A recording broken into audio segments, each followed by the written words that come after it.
Start it whenever. Hello, everyone, and welcome to another All Sports Betting podcast. Once again, we're concentrating on football. I'm Kev. As ever, I've got Steve with me. How are you, Steve? Yeah, I'm fairly good. It was a decent Monday for us, looking like 4 out of 5 winners. Unfortunately, the late game, Houston against Portland, it looks like we're probably going to lose the over pick, with it being 0-0 at half-time. No least thanks to the video referee not being referring an obvious penalty. But hey, you take 4 out of 5 winners in any day and age, don't you? Absolutely, every single day of the week. Let's see if we can build on that then with a few picks coming up on Tuesday. We'll start with the MLS game, the final first leg of these conference semi-finals. And we're in the Eastern Conference once again.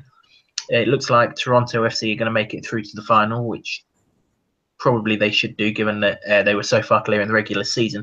And we might go a long way to finding out who will join them on Tuesday night or Wednesday morning, depending on where it is you are in the world. Columbus Crew against New York City FC. Obviously, New York City was second in the regular season.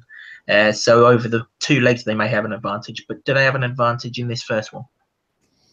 Well, there's a few emotional things going on in Columbus at the moment, because there's talk that the owner wants to relocate down to Texas. So there's a big sort of fan group called Save the Crew, who are expected to be quite prominent in this game.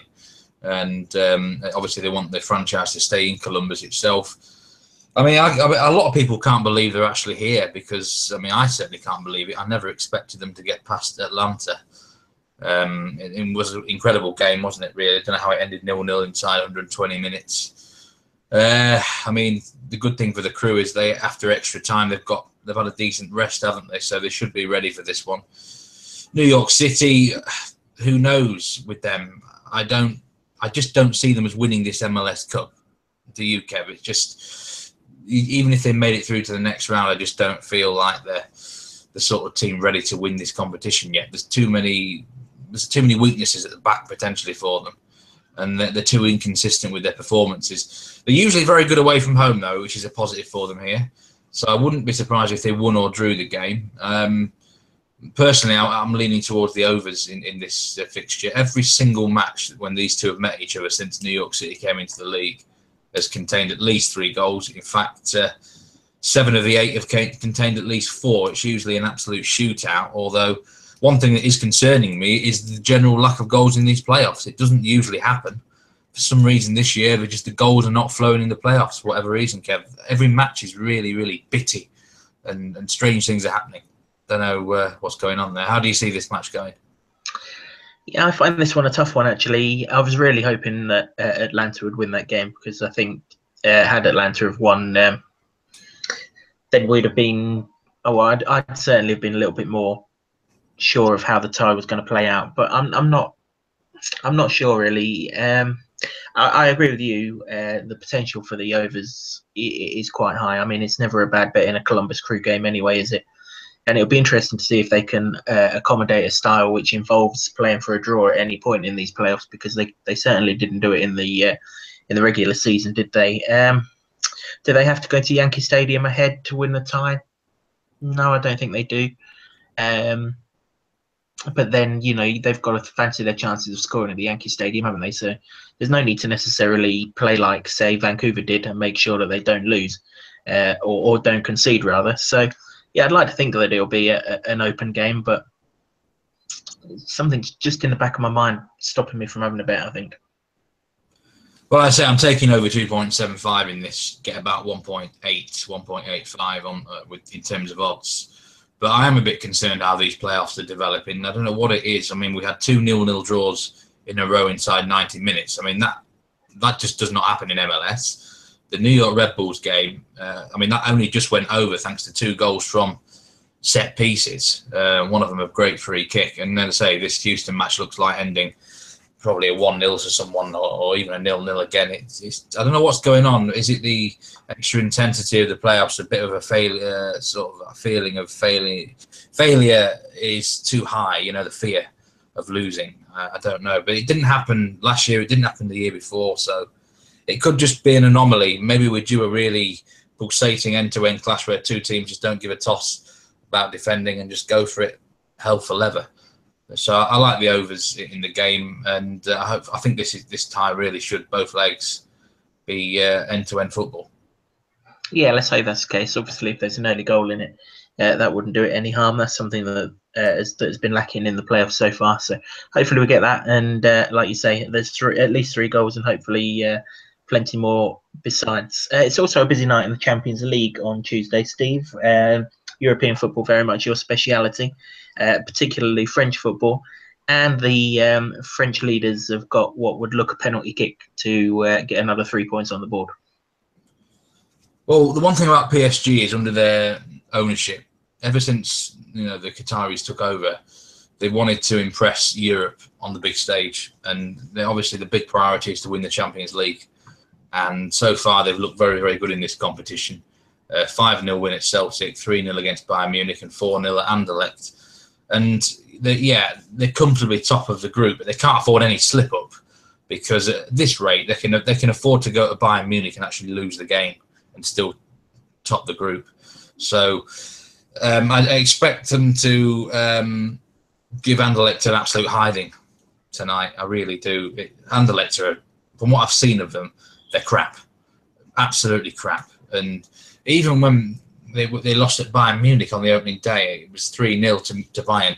That was when Bayern were in horrible, horrible form. They were really poor a month or two ago, but they're still beaten 3-0. Even more concerning is if you lose 3-0 at home to Celtic. Celtic in European competition aren't very good. It's as simple as that. And I mean, I saw a lot of Celtic in the qualifying rounds, and teams like Rosenborg nearly knocked them out. So Celtic, with all due respect, are not a very good side in Europe. So to lose at home against them, shocking. They're going to win, PSG. It's a question of by how many. The handicap is -3, -3.25, which on the face of things looks absolutely massive, but I don't think it is. PSG want to put on a show, Kev. They're not going to be content with 1-2-0. They're going to want to absolutely hammer them. They want to do the sort of job that Barcelona, Real Madrid do on these minnows. Really make a statement. Guys like Neymar, they don't stop right till the end. So I'm going to take PSG -3. Yeah, it does look like it's got the potential to be a really one-sided game, that one.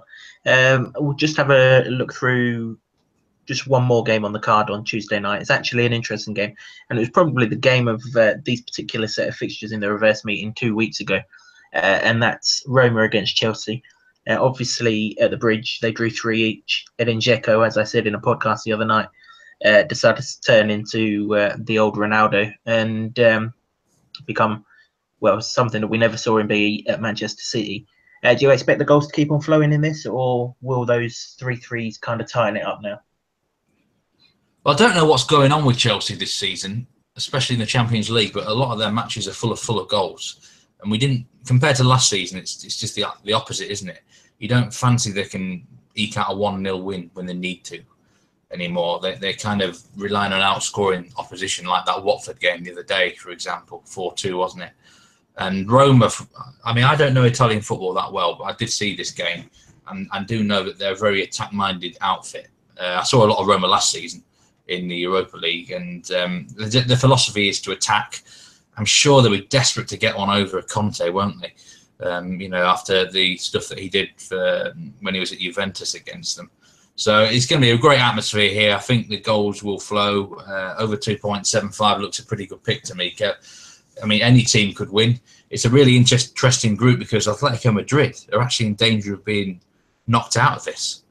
Which would be pretty sensational, wouldn't it? I mean, their record in Champions League is magnificent recently. So, Atletico have got Karabag at home, which you would expect them to win. But these two for now, Chelsea, Roma, have a bit of a free pass ahead of them, so they can have a go at this one. I don't know if you saw any of that 3-3 draw, Kev, but I'm expecting something similar. Yeah, I certainly did. It was the game that I watched that particular night. Excuse me.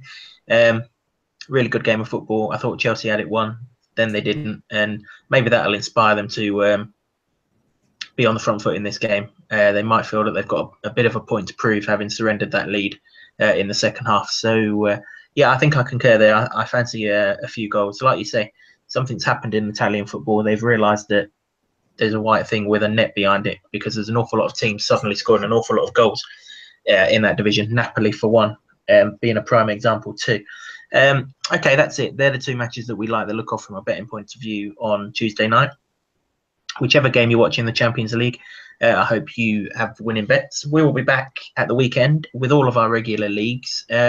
All that's left is good luck with those 3 picks, Steve. Hope we follow up a good night with another one.